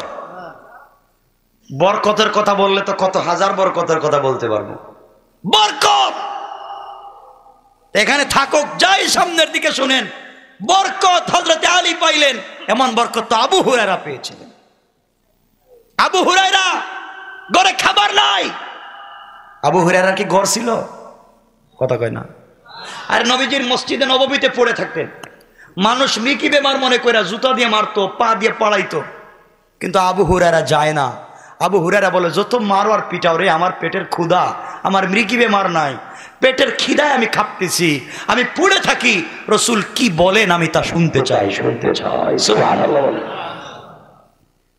এই আবু হুরায়রা সকালে খায় নাই, দুপুরে খায় নাই, রাত্রে খায় নাই, পরের দিন সকালে খায় নাই, পরের দিন দুপুরেও খায় নাই। বৈশা আছে মসজিদে নববীর দরজায়। উসমান, আলী, আবু বকর সবাই চলে গেছে, কেউ তো আমারে ডাকলো না, আজকে কি রাত্রে না খায় মরে যাই? নবীজি বাইর হচ্ছেন, আসসালামু আলাইকুম ইয়া রাসূলুল্লাহ। নবীজি, আবু হুরায়রা কি ব্যাপার, হঠাৎ দেখি সালাম দিলা? হুজুর এমনি সালাম দিছি। নবীজি বলেন, এমনি তো তুমি সালাম দেও না, নামাজটা আমার পিছনেই পড়লা, নামাজের আগেও তো দেখা করলা, হঠাৎ নামাজের পর আসসালামু আলাইকুম কেন, কেমনে? নবীজি বুঝতে পারছেন আবু হুরায়রার পেটে বড় ক্ষুধা লেগেছে, কষ্টে। আবু হুরায়রাকে বলেন, আবু হুরায়রা শোনো, তুমি এখানে বসে থাকো, কেউ যদি কোনো হাদিয়া নিয়ে আসে, হাদিয়া আমার কাছে নিয়ে যাইও তুমি। আবু হুরায়রা বলেন, ঠিক আছে, যদি কেউ কিছু নিয়ে আসে আপনার কাছে নিয়ে যাবো না। চিন্তা করলেন, যা কিছু তো খাইতে পারবো। সুবহানাল্লাহ বললেন না? বরকত বুঝাচ্ছি। নবী যে চিল্লা না, আরে আজকে তো সময় আর নাই, পৌনে একটা হয়ে গেছে, একটা বরকতের ওয়াজ করে দিলে এখানে হার্ট ফেল করে মরে যাইবেন। শুধু যদি সলাতুল হাজত, হাজতের নামাজের বরকত কি যদি বলি, আরে আপনাকে যদি বাংলাদেশ লেখা দেওয়া হয়, লেখা দেয়, আমারে যদি কেউ লেখা দেয়, আপনারে লেখা দেয়, আর সলাতুল হাজতের বরকত যদি জানেন, তো আপনি বাংলাদেশ নিবেন না, নিবেন সলাতুল হাজত। এটা এমন এক অ্যাটম বোমের নাম, ঠিক মতো যদি লাগায় দিতে পারেন, আল্লাহর কাছে যা চাইবেন, আল্লাহর কাছে চাইতে দেরি, দিতে আল্লাহ বাধ্য, বাধ্য, বাধ্য। সুবহানাল্লাহ বলেন, সুবহানাল্লাহ বলেন। সলাতুল হাজত, লাইফ কামিয়াব, দোয়া শেষ করতে পারবে না, হাজির হয়ে যাবে। হযরতে আবু হুরায়রা বসে আছেন। আমার বন্ধুগণ, সন্ধ্যার সময় একজন মহিলা এক গ্লাস দুধ নিয়ে এসেছে। কয় গ্লাস? সবাই বলেন। এক গ্লাস দুধ নিয়ে এসেছে আর বলছে, আবু হুরায়রা, বিশ্ব নবী কোথায়? নবীজি ঘরে আছেন। আমার প্রথম ছাগলের দুধ আমি নিয়ে এসেছি বরকত হাদিয়ার জন্য বিশ্ব নবীর কাছে। এক গ্লাস দুধ আমার নবীজিকে হাদিয়া করে দিলাম। ঠিক আছে, আমি নবীজির কাছে পৌঁছায়া দিব। আবু হুরায়রা এবার চিন্তা করে, এক গ্লাস দুধ আমি যদি নবীরে দেই তাহলে আমি খামো কি? সুবহানাল্লাহ বলবেন না? এক গ্লাস মাত্র দুধ, কিন্তু নবীজিকে না জানাইয়া কেমনে খায়, এটা তো বেইনসাফি। ডাক দিলেন, ইয়া রাসূলুল্লাহ, ইয়া হাবিবাল্লাহ, একজন মহিলা এক গ্লাস দুধ হাদিয়া নিয়ে এসেছে। নবীজি বলছেন, আবু হুরায়রা দুধ এখানে রাখো। ইয়া রাসূলুল্লাহ, রাখতে পারি, কিন্তু আমার পেটে বড় ক্ষুধা। নবীজি বললেন, আবু হুরায়রা এক কাজ করো, আসহাবে আহলে সুফার মধ্যে কারা আছে দেখো। আমার এই মাদ্রাসার মধ্যে কতগুলো ইতিম ছাত্র আছে, ঘর নাই বাড়ি নাই, কারা আছে দেখো। আবু হুরায়রা বললেন, ইয়া রাসূলুল্লাহ, কেন? নবীজি বললেন, আবু হুরায়রা, একজন মহিলা এক গ্লাস দুধ নিয়ে আসছে হাদিয়া, আর আমার মাদ্রাসার ইতিম বাচ্চারা খাবে না, আমি একা খেয়ে ফেলবো, এমন বেইনসাফ নবী আমি না। গনে দেখো কয়জন আছে, সবাইকে নিয়ে খাবো। আবু হুরায়রা বলছেন, ইয়া রাসূলুল্লাহ, এক গ্লাস মাত্র দুধ, আমি টান দিলে তো আমার জিহ্বাই ভিজবে না, আর এতজন লোকরে কেমনে খাওয়াবেন? সুবহানাল্লাহ। সবাই বলেন না সুবহানাল্লাহ। যাও কই না আসো, কয়জন দেখো। দুইটা রিওয়ায়াত, কেউ বলছেন 80 জন, কেউ বলছেন 73 জন। আবু হুরায়রা কয়, ইয়া রাসূলুল্লাহ, 70-এর উপরে। সবগুলার লাইন ধরে বসাও। তাহলে কি করবো? কয় দুধ খাওয়াইতে বুকে 1 ফুটা করিও হবে না, সিরিজ দিয়ে দিলে 1 ফুটা হবে না, এটা খাওয়ার যদি না খাওয়া বেলা। নবীজি আবু হুরায়রা, লাইন ধরে বসাও। সবাই বসাইছেন। যাও, আমার হাত দিয়ে দিল, রসুল দিয়ে বলছেন, যাও সবাই রে পান করাও। ইয়া রাসূলুল্লাহ, আমি আগে খাই না। সুবহানাল্লাহ বলুন না। নবীজি বললেন, না, এটা সুন্নতের খেলাফ, যিনি বন্টন করেন তিনি খান না। সবাই খাওয়ার পরে থাকলে খায়, তাহলে থাকবেই না। আমার কপালে আজকেও খাবার নাই। এক গ্লাস দুধ আর 70-এর উপরে মানুষের বন্টন করলে আমি কি এটাকে 4টা খামো? নবীজি বললেন, আবু হুরায়রা, যাও বিসমিল্লাহ বলে দিও, সবাই যেন খায়।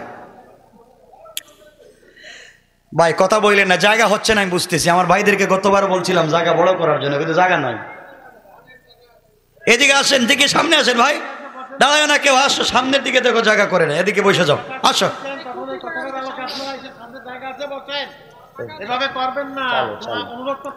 সবাই পড়েন, লা ইলাহা ইল্লাল্লাহ, জোরে লা ইলাহা ইল্লাল্লাহ, জোরে লা।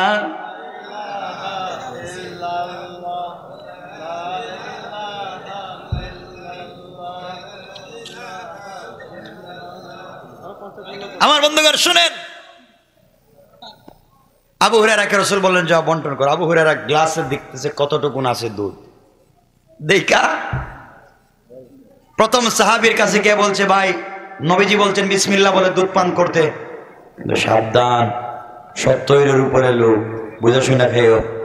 সুবহানাল্লাহ বলেন না, সুবহানাল্লাহ বলেন। বিসমিল্লাহ বলে আবু হুরায়রা দুধের গ্লাস দিলেন, আর মসজিদের এই কর্নার থেকে নবীজি ডাক দিয়ে বলেন, সাহাবী আবু হুরায়রা যে গ্লাস তোমার হাতে দিয়েছে, যতক্ষণ পর্যন্ত তোমার পেট না ভরবে ততক্ষণ পর্যন্ত গ্লাস মুখ থেকে খুলবা না। সুবহানাল্লাহ বলেন। আবু হুরায়রা, ইয়া রাসূলুল্লাহ, এক গ্লাস, আর পেট ভরবো কেমনে? নবীজি, আবু হুরায়রা থামো, দেখি কি হয়।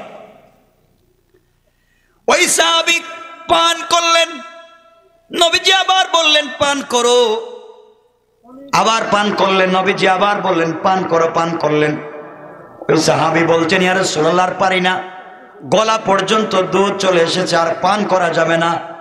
আবু হুরায়রা আরেকজনের কাছে দিবে, দেখে গ্লাস আগের জায়গায় আছে।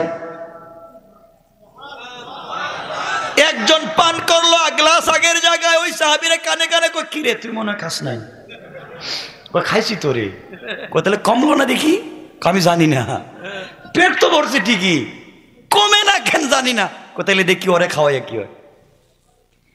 হযরতে আবু হুরায়রা আরেকজনকে দিলেন, তিনিও পেট ভরে পান করলেন। গ্লাস দেখা যায় আগের জায়গায় আছে। এইভাবে আবু হুরায়রা খাওয়াতে খাওয়াতে 70 জনের ঊর্ধ্বে সাহাবীকে খাওয়ালেন। সবাই ইচ্ছে মতো পেট ভরে দুধ পান করলেন। আবু হুরায়রা তাকায়া দেখে মহিলা যেইভাবে দুধের গ্লাস দিয়েছিল তখনও এখনো ওইভাবে দুধের গ্লাস আছে। বরকত বুঝতেছেন? আবু হুরায়রা কই কি রে বাবা, কমে না দেখি। নবীজি এবার আবু হুরায়রাকে বলছেন, আবু হুরায়রা বলো এখন কে কে বাকি? হুজুর আপনি আর আমি। নবীজি বলেন, আবু হুরায়রা তুমি খাও, এরপর আমি। আবু হুরায়রা বলতেছি, ইয়া রাসূলুল্লাহ আপনি আগে পান করেন এরপরে আমি করি। নবীজি বলেন, না আগে তুমি করো। আবু হুরায়রা বলছে, ইয়া রাসূলুল্লাহ আমি টান দিলে তো খালি হয়ে যাব, কিছু থাকবে না, তো আপনি আগে খান এরপর আমি খাই। নবীজি বলছেন, আবু হুরায়রা তুমি পান করো। হযরতে আবু হুরায়রা চক্ষু বন্ধ করে টান দিলেন, মানে খালি হয়ে গেলে লজ্জিত হলে আমি জানি না, আমারে দুষবেন না। আবু হুরায়রা চোখ বন্ধ করে গ্লাসে টান দিছে, খাইতে খাইতে যখন গলা পর্যন্ত দুধ চলে এসেছে, চক্ষু খুলে দেখে পেট ভরে গেছে, কিন্তু গ্লাস থেকে এক ফোঁটা দুধ কমে যায় না। আবু হুরায়রা তো আশ্চর্য, খাইলাম কি আর হইল কি? ইয়া রাসূলুল্লাহ কি? রাসূল বলেন, খাওয়া লাগবে আরো। এতক্ষণ চিল্লাইছে, যখন খাওয়া লাগবে, আমি পায়ে ধরি আর না, আমি পায়ে ধরে আপনার আর পারবো না। নবীজি বলছেন, আবু হুরায়রা তুমি আল্লাহর উপরে ঈমান রাখো, আল্লাহ আমাদেরকে এইভাবে বরকত দিবেন। কোন সুবহান। কষ্ট হচ্ছে? ওরে আল্লাহ। ভাই কথা একটু কম বলো ভাই। ভাই বসে বসে যাও ভাই। ভাই এখানে তোমরা এত লোক দাঁড়াইছো, আসো আসো, এই যেখানে যে জায়গা পাও বসে যাও। আসো আসো আসো, সবাই যুবক আসো। কথা বলা যাবে না, আমাকে কথা বলতে দেন, কথা বন্ধ করেন। আসো, একটু জায়গা করে নাও কষ্ট করে।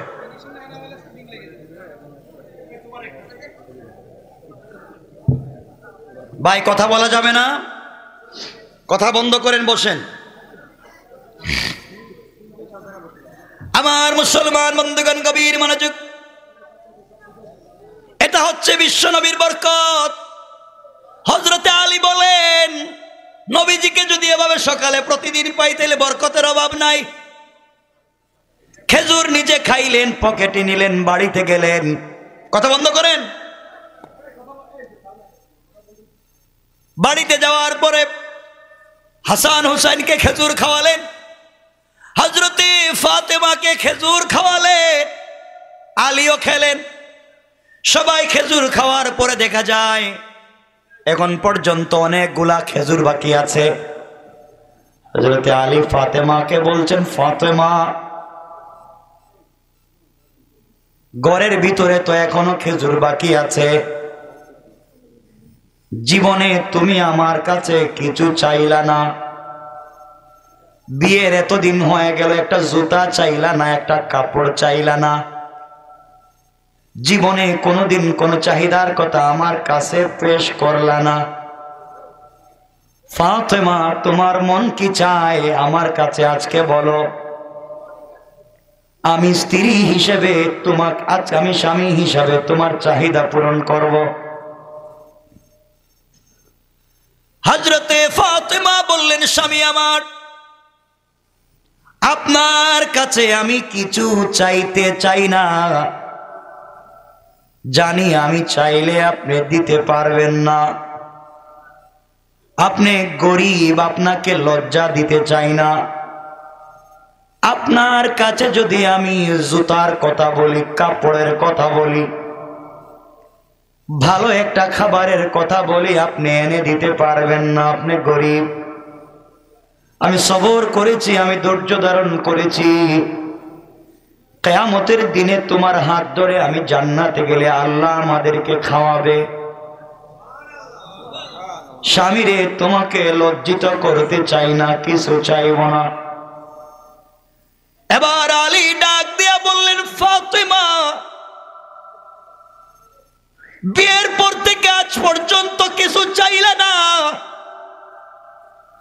আজ কিছু চাও, আমি চেষ্টা করব দেখি দিতে পারি কিনা। ফাতেমা বললেন, স্বামী রে, তোমার কাছে কাপড় চাই না, জুতা মোজা চাই না, গাড়ি বাড়ি চাই না। আমি ফাতেমা কয়েকদিন থেকে ক্ষুধার যন্ত্রণা ছিল, আবার আমি জ্বর অসুস্থ, মুখটা তিতা হয়ে গেছে, কোনো জিনিস ভালো লাগে না, মনে হয় বাঁচবো না, আমি মরে যাব। আপনি স্বামী হিসাবে আজকে একটা জিনিস আমি চাইলাম, পারলে আমার জন্য বাজার থেকে একটা ডালিম অথবা ডালিম আনার, একটা ডালিম আপনি আমার জন্য বাজার থেকে কিনে আনবেন। আলী বললেন, ফাতেমা, বিয়ের এতদিন হয়েছে, আজকে 2 সন্তানের মা তুমি, এতদিন পরে আমার কাছে মাত্র একটা ডালিম চাইলা। আর আমাদের স্ত্রী মা বোনেরা যদি আমাদের কাছে কিছু চায়, ঠিক মতো দিতে না পারেন, হাই হিল জুতা, লেহেঙ্গা, সুন্দর সুন্দর শাড়ি আর 3 পিস যদি টাইম মতো দিতে না পারেন, বলবো বিয়ে করছিলা কেন, রোজা রাখলা না? তখন ঠিক কিনা? ঠিক না? মহিলারা আওয়াজ শুনতেছে, বাসায় গেলে ঠিক বুঝাইয়া দিব না, বদনাম করতেছেন। আমার বন্ধুগণ, হযরতে আলী বললেন, ফাতেমা, বাজারে যাই, তোমার জন্য অবশ্যই একটা ডালিম আমি কিনে নিয়ে আসবো, খেজুর বিক্রি কইরা। বাইরে মনোযোগ দিয়ে শুনেন, হযরতে আলী বাজারে গেলেন, খেজুর বিক্রি করে একটা ডালিম কিনলেন, পকেটে ডালিমটা নিয়েছেন, বাড়ির দিকে আসতেছেন, মনের ভিতরে অনেক আশা, স্ত্রী কোনোদিন আমার কাছে কিছুই চায় নাই, জীবনের শুরুতে আজকে একটা ডালিম চাইছে, আমি দিতে পারতেছি, বাড়িতে নিয়ে ডালিমটা ভেঙ্গে আমি আমার স্ত্রীকে নিজের হাতে খাওয়াবো। কোন সুবহানাল্লাহ। হযরতে আলী ডালিম নিয়ে যখন বাড়ির দিকে যায়, আসমানের উপরে ফেরেশতারা বলা বলি করে, আয় আল্লাহ তাআলা, এক ফেরেশতাকে বলে, ভাইরে, নবীর সাহাবীদের এত মন বড়, তারা আল্লাহর রাস্তায় শুধু দান খয়রাত করে। আরেকজন ফেরেশতা বলতেছেন, যার আছে সেই দেয়, যার নাই হে দেয় না, থাকলে আল্লাহর রাস্তায় দান করে, না থাকলে দেয় না। আরেকজন ফেরেশতা বলছেন, থাকলেও দেয়, না থাকলেও দেয়। আল্লাহ ডেকে ডেকে বললেন, ফেরেশতারা, ঝগড়া বিবাদ করে লাভ নাই, আমার এক গরিব গোলাম নবীজির প্রিয় সাহাবী আলী হাইটা যায়, 3-4 দিনের ভিতরে খায় নাই, গরিব মানুষ, কাছে একটা মাত্র ডালিম আছে, স্ত্রীর জন্য নিয়ে যায়। আমার এক গরিব গোলাম আলীর কাছে আমার নামে আল্লাহর ওয়াস্তে চায়া দেখো, দেয়নি। একজন সাহাবী চাদর মোড়া দিয়ে রাস্তার কর্নার দাঁড়াইয়া কাঁপতেছে। আলী যখন চলে যায়, সালাম দিয়ে জিজ্ঞেস করে, ভাই আলী ভালো আছেন? আছি তো। সালামের জবাব দিয়ে আলী যখন চলে যায়, মানুষের বেশ ধরে ফেরেশতা বলছেন, আলী একটা কথা বলতে চাই। কি কথা? ভাইরে, আজকে 7 দিন হয়ে গেছে, আমার পেটে কোনো খাবার নাই, তুমি যদি আমাকে কিছু খাবার দাও তাইলে আমি খেতে পারবো। আলী ডাক দিয়া বললেন, ভাইরে, তোমাকে দেওয়ার মতো আমার কাছে কিছু নাই। ফেরেশতা বলতেছেন, তোমার পকেটে তো একটা ডালিম দেখা যায়। সুবহানাল্লাহ। আমরা হইলে বলতাম, তোমার চোখে ঠাডা পড়ছে, একটা ডালিম তুমি এটা দেখলা কেন? আলী ডাক দিয়া বললেন, ভাই, আমার স্ত্রী বাড়িতে অসুস্থ, জীবনে বিয়ের পরে আজ পর্যন্ত কিছু চায় নাই, একটা মাত্র ডালিম চাইছে, নিয়ে যাই। ফেরেশতা বলতেছেন, ভাই, আল্লাহ আমাকে দেওয়ার দরকার নাই, বুঝতে পারছি, আল্লাহর ওয়াস্তে যদি দেও তাইলে আমি নিব। এবার আলী দাঁড়িয়ে গেলেন আর বললেন, ভাই কে, তোমার পরিচয় কি? আমি আমার স্ত্রীকে ভালোবাসি, সন্তানদেরকে ভালোবাসি ঠিকই, কিন্তু আমার আল্লাহকে কত ভালোবাসি তুমি জানো না। তুমি আমার আল্লাহর নাম বলে বলছো আল্লাহর ওয়াস্তে, আল্লাহর নাম নিলে আমার আর ভালো লাগে না, দিয়ে দিতে মন চায়, কিন্তু একটা মাত্র ডালিম তোমাকে দিয়ে দিলে বাড়িতে গিয়ে কি জবাব দিব? আলী বললেন, ভাই একটা কাজ করি, ডালিমটারে 2 টুকরা করে ফেলি, 1 টুকরা তুমি খাও, 1 টুকরা বাড়িতে নিয়ে যাই। ফেরেশতা বললেন, থ্যাংক ইউ, খুব ভালো কাজ করছো। 1 টুকরা ডালিম পকেটে নিলেন, 1 টুকরা ডালিম ফেরেশতাকে দিলেন। মানুষরূপী ফেরেশতা বলতেছেন, ভাই আলী রে, তুমি যদি আমার পাশে বৈশা থাকো তাহলে তোমাকে দেখা ডালিমটা খাইলে আমার কলিজাটা ঠান্ডা হয়ে যাবে। আলী বসলেন। মানুষের বেশে ফেরেশতা 1 টুকরা ডালিম খাওয়ার পরে ডাক দিয়া বলছে, আলী 1 টুকরা ডালিম খাওয়াইছো, আমার কলিজার এক সাইড ঠান্ডা হয়ে গেছে, বাকি অর্ধেক যদি আমারে দিয়া দাও তো পুরা কলিজা ঠান্ডা হয়ে যাবে। আমরা হইলে কইতাম তো সাইজ করব। আলী বললেন, ভাই দেওয়া যাবে না, অর্ধেক তোমাকে দিয়েছি, অর্ধেক বাড়িতে নিয়ে যাই। ফেরেশতা বলছেন, না না, আমার জন্য না, আল্লাহর ওয়াস্তে তুমি যদি দেও আমি নিয়ে যাব। আলী বললেন, তুমি আবার আমার আল্লাহর নাম বললা, যাও তোমাকে বাকি অর্ধেকটাও দিয়ে দিলাম। এখন আলীর কাছে টাকাও নাই, খেজুরও নাই, ডালিমও নাই, আসেনি, কথা বলেন, কিছুই নাই। মনে আশা নিয়ে বাজারে আসছিলেন, বউরে খাওয়াবেন, কিছু নাই। আলী 1 পা সামনে যায়, 2 পা পিছনে যায়, বাড়ি থেকে কি জবাব দিব? বাড়িতে গেলে স্ত্রী যদি বলে একটা ডালিমের কথা বলছিল, মানতে পারলা না, বিয়ে করছিলা কেন? ঠিক না? হযরতে আলী আল্লাহর কাছে দোয়া করে, আল্লাহ তাআলা কোনোভাবে আজকে রাত্রটা আমি কাটাইয়া দেই, আগামী কালকে কাজ করে হলো ফাতেমার জন্য একটা ডালিমের ব্যবস্থা করব, রাত্রে কোনোভাবে যেন ফাতেমার ডালিমের কথা মনে না পড়ে। হযরতে আলী বাড়িতে গিয়ে দোয়া করেন, আল্লাহ ফাতেমারে দেখা যাচ্ছে হাঁটাহাঁটি করতেছেন ঘরের ভিতরে, আল্লাহ সব যদি মনে থাকে ওর ভিতর থেকে ডালিমের বিষয়টা ভুলাইয়া দাও।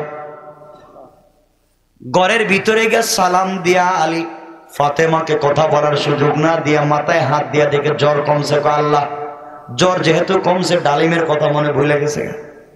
সুবহানাল্লাহ বলবেন না? আলী ফাতেমার হাত ধরে বললেন, তোমার জ্বর, তুমি হাঁটাহাঁটি করো কেন, শুয়ে যাও। এই কথা বলে ফাতেমাকে শোয়াইয়া মাথার মধ্যে জলপট্টি দিয়ে বলতেছে, আল্লাহ ঘুমাইয়া যাক, কোনোভাবে ডালিমের কথা যেন মনে না পড়ে। হযরতে ফাতেমা যখন ঘুমিয়ে গেলেন, গভীর রাত্রে আলীও ঘুমিয়ে গিয়েছে। এমন সময় শুনেন গভীর রজনীতে দরজার মধ্যে কে যেন ডাকতেছে আওয়াজ করে। আলী ডাক দিয়া বললেন, কে? আনা সালমান ফারসি, আমি সালমান ফারসি। ভাই সালমান, এত রাত্রে তুমি আমার বাড়িতে কেন আসছো? দরজায় কেন নক করলা? সালমান ফারসি ডেকে ডেকে বলছেন, বাইরে আমি তোমার বাড়িতে এমনি আসি নাই, গভীর রজনীতে নবীজি আমাকে পাঠিয়ে দিয়েছেন, আল্লাহ তোমার জন্য জান্নাতুল ফিরদাউস থেকে 1 ব্যাগ ডালিম পাঠাইয়া দিয়েছে। আল্লাহু আকবার। হযরতে আলী দরজা খুললেন, দরজা খুলবার পরে ঘরে নিয়ে গেলেন, ডালিম গুলা গনলেন। সালমান বলছেন, বাইরে আল্লাহ পাঠাইছে জান্নাত থেকে, নবীজি আমাকে দিয়ে তোমার বাড়িতে পাঠাইলেন। আলী একটা একটা করে ডালিম গনে 1 2 3 4 5 6 7 8 9। আলী বলতেছেন, ভাই সালমান মিথ্যা কথা বলবেন না, বলেন তো আপনি ডালিমগুলা কই পাইছেন, কে দিছে, কার গাছ থেকে আনছেন? কই বেয়াদবি মাফ করবেন ভাই, আমি জানি না, নবীজি দিছেন তো আমি নিয়ে আসছি, আল্লাহ পাঠাইছেন। আলী বলছেন, না আমার আল্লাহ দিতে পারে না। কেন দিবে না? আলী বলছেন, আল্লাহ দিলে 9টা দিতে পারে না, আমার আল্লাহ যদি ডালিম দিতে হয় কমপক্ষে 10টা দেওয়া লাগবে। সুবহানাল্লাহ বলেন। সালমান বলছেন, কেমনে 10টা দিবে?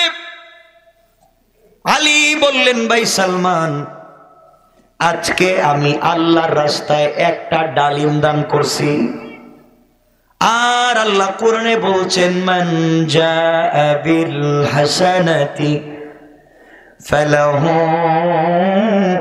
আশরু আমসালিহা। আল্লাহর রাস্তায় কেউ যদি 1 দান করে আল্লাহ কমপক্ষে 10 গুণ দেয়। আমি আজকে আল্লাহর রাস্তায় একটা ডালিম দিয়েছি, আমার আল্লাহ দিলে তো কমপক্ষে 10টা দিবে। সালমান বলছেন, একজন বলছিল 10টা, দিছে 9টা, আমার কিছু করার নাই। আলী বলছেন, বুঝতাম যদি আমার আল্লাহ কৃপণ হতো, বইলা দেয় না, তাইলে মেনে নিতাম। আমার আল্লাহ যদি গরিব হতো মেনে নিতাম, আমার আল্লাহ তো কৃপণও না গরিবও না, তাহলে 9টা দিবে কেন? আমি জানি না, এগুলো আল্লাহ দেয় নাই, তুমি নিয়ে যাও বাইরেও। এবার সালমান বলতেছে, ভাই আলী বেয়াদবি মাফ করবা, আল্লাহ সত্যি তোমাকে 10টা দিছিল, নবীজি আমাকে 10টা দিয়া পাঠাইছিল, তোমার ঈমান পরীক্ষা করবার জন্য একটা আমার পকেটে রেখে দিছি। সুবহানাল্লাহ বলবেন না? আমার পকেটে একটা রাইকা তোমাকে 9টা দিছিলাম, দেখলাম 9টা দিয়া বুঝ দেওয়া যায় না। আল্লাহর রাসূলের সাহাবীরা আল্লাহর রাস্তায় 1 দিলে তারা বরকত হিসাবে 10ই বিশ্বাস করে, 9 বিশ্বাস করে না। ঠিক কিনা বলেন? কি বরকত! বরকতের ওয়াজ করলে তো রাত শেষ ভাই, রাত্র 1টা, আর করেন কি কোন? আর লম্বা করা যাবে না। শুনেন না, আর আমি কি মেশিন? এতক্ষণ কথা বলা ঠিক না মাইকে। শুনেন আমার বন্ধুগণ, এই আলী যার কাছে বরকতের 10টা ডালিম আসছে, এই আলীর কাছে বিশ্বনবী সাদা সালামীকে পাঠাইছেন 200 দিরহামের জন্য। মনে আছে নি? কথা বলেন, মনে আছে? এই আগের জায়গায় সাদা সালামী আলীর কাছে আইসা বলছেন, আলী নবীজি বরকতি 200 টাকা দিতে বলছে। আলী বলছেন, সত্যি নবী পাঠাইছেন? হ্যাঁ পাঠাইছে। তো হযরতে আলী 200 দিরহাম দিলেন, আরো বাড়াইয়া দিলেন। নবীজির কাছে টাকা নিয়ে আসলেন, ইয়া রাসূলুল্লাহ, যা আলী দিছে। নবীজি বলেন, 400 টাকা তোমার মোহর, আর এই 200 টাকা নিয়ে বাজারে যাও, বাজারে গিয়ে তোমার মন মতো কাপড় কিনবা, জুতা মোজা কিনবা, কিনে স্ত্রীকে তোমার বাড়িতে উঠে আনবা, যাও। কথা শুনতেছেন? আমার কথার মূল উদ্দেশ্য ছিল সাহাবায়ে কেরাম জীবন যৌবন দিয়ে রাসূলকে কতটুকুন ভালোবাসতেন, নারীরা এবং পুরুষেরা। আগে 2টা ঘটনা বলেছি নারীদের, মনে পড়ে? আর এখন বলতেছিলাম পুরুষদের। হযরতে সাদা সালামী রাসূলের কাছ থেকে বিদায় নিলেন, বাজারে গেছেন টাকা নিয়ে। সাদা সালামী বাজারে চলে গেলেন, মনের ভিতরে বড় আশা, মদিনার বিশ্ববিখ্যাত শিল্পপতির বিশ্ব সুন্দরী মেয়েকে বিয়ে করেছি, সুন্দর জামা কিনা লাগবে, বাড়িতে উঠাই আনা লাগবে। বাজারে যখন ঢুকে গেলেন, কাপড় দাম দর করতেছেন, ক্রয় করবেন। এমন সময়ে সাদা সালামী শুনেন, বাজারের ভিতরে কে ঘোষণা করছে, আসো কি বাজারের ভিতরে আশিকে রাসূল। এই বাজারের ভিতরে আশিকে রাসূল কেউ আছো? থাকলে বের হয়ে যাও। আল্লাহ রাসূলের সঙ্গে কাফেরের যুদ্ধ শুরু হয়ে গেছে। আল্লাহ রসুলের সঙ্গে কাফেরদের মারামারি লাগে গেছে। আশিক রসুল থাকলে বের হও, জিহাদে শরীক হইয়া জান্নাত ক্রয় করো। সাদ সালামের কানের ভিতরে আওয়াজ পৌঁছে গেল, হাইয়া আলাল জিহাদ, হাইয়া আলাল জিহাদ। আওয়াজ যখন পৌঁছে গেল জিহাদে, হযরতে সাদ সালামী চিন্তায় পড়ে গেলেন। নবীজি আমাকে টাকা দিয়ে বাজারে পাঠাইছেন খরচ করে বউটাই আনার জন্যে। আজকে রাত্রে বাড়িতে গিয়ে স্ত্রীর সঙ্গে আনন্দ করব, মজা করব, উল্লাস করব। আর নবীজি জিহাদের ময়দানে মায়ের খাবে, রক্ত দিবে, হতে পারে না। আমি আশিক রাসূল হতে পারবো না। সাদ সালামী বাজারে গিয়ে স্ত্রীর জন্য কাপড় না ক্রয় করে চিন্তা করলেন, বিয়ে করে আনন্দের দরকার নাই রে, বাঁচলে বহুত বিয়ে করা যায়, কিন্তু নবীজিরে কেউ যদি আঘাত করে আশিক রাসূল হতে পারবো না। দুনিয়ায় আমি আশিক রাসূল সাদ বেঁচে থাকবো, আর নবীজির শরীরে কেউ আঘাত করবে তা তো বরদাস্ত হয় না। যেই নবীজির চেহারা মুবারক দেখে মুসলমান হলাম। 100 টাকা দিয়ে একটা গুড়া কিনলেন, 50 টাকা দিয়ে একটা তরবারি কিনলেন, আরো 50 টাকা দিয়ে একটা কালো বুরকার কাপড় কিনলেন। কিনে তিনি গুড়ার পিঠে সওয়ার হয়ে তরবারি হাতে নিলেন। কালো কাপড় দিয়ে মাথা থেকে পা পর্যন্ত ডাইকা চোখ দুইটা বাহির করছেন, আর বলতে লাগলো, আল্লাহ, কালো কাপড় দিয়ে শরীরকে ঢেকে দিয়েছি, নবীজি যেন কোনোভাবে আমাকে চিনতে না পারে। নবীজি চিনলে আমাকে বের করে দিবে, আমাকে জিহাদ করতে দিবে না, বলবে স্ত্রীকে উঠে আনো। কিন্তু আমি তো আশিক রাসূল হতে পারবো না, আশিক রাসূলের প্রমাণ দুনিয়ায় দিতে পারবো না। এই কথা বলে জিহাদের ময়দানে চলে গেলেন। বীর বিক্রমে কাফেরদের মোকাবেলায় অস্ত্র চালাতে লাগলেন। সাহাবীরা আশ্চর্য হয়ে নবীজিকে ডাক দিয়ে বলছেন, ইয়া রাসূলুল্লাহ, একজন লোক মুসলমানদের পক্ষে যুদ্ধ করে, কাফেরদের বিপক্ষে জিহাদ করে, কিন্তু লোকটাকে চেনা যায় না। শরীর থেকে সারা শরীর, গোটা শরীর কালা কাপড় দিয়ে ঢাকা রাখছে, কে যেন জিহাদ করে চিনতে পারি না। কোন ফেরেশতা হলে তো কালো কাপড় দিয়ে মুখ ঢাকতে পারে না, আবার আমার সাহাবী হলে কালো কাপড় দিয়ে মুখ ঢাকতে পারে না। ও কে যে গোটা বডিটা কালো কাপড় দিয়ে ঢেকে রাখলো, জিহাদ চালিয়ে যায়। হঠাৎ করে কাফেরকে আঘাত করবার জন্য যখন অস্ত্র উঠাইছে, আল্লাহ রসুল দেখেন বুরকার ভিতর থেকে কালো একটা হাত বের হয়েছে। আমার নবী বললেন, এটা তো আমার সাদ সালামীর কালো হাত দেখা যায়, আমি তো তাকে জিহাদের জন্য পাঠাই নাই, আমি তো তাকে পাঠিয়ে দিয়েছি বিয়ে করে বউ বাড়িতে উঠাইয়া নেওয়ার জন্য। ও কেন জিহাদে আসলো? কে রে? আমার বন্ধুগণ, সংক্ষেপ কথা, এক পর্যায়ে যুদ্ধ শেষ হয়ে গেল। মুসলমান কারা জখম হয়েছে, কারা আঘাত প্রাপ্ত হয়েছেন, কারা শহীদ হয়েছেন খবর নিতে লাগলেন। খুঁজতে খুঁজতে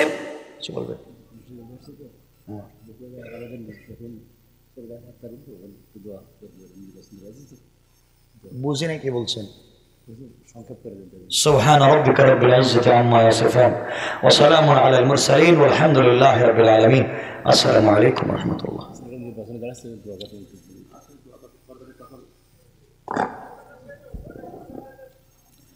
اللهم صل على محمد وعلى آل محمد كما صليت وسلمت على إبراهيم وعلى آل إبراهيم إنك حميد مجيد. أستغفر الله إن الله غفور رحيم. أستغفر الله الذي لا إله إلا هو الحي القيوم وأتوب إليه لا حول ولا قوة إلا بالله العلي العظيم. اللهم آمين.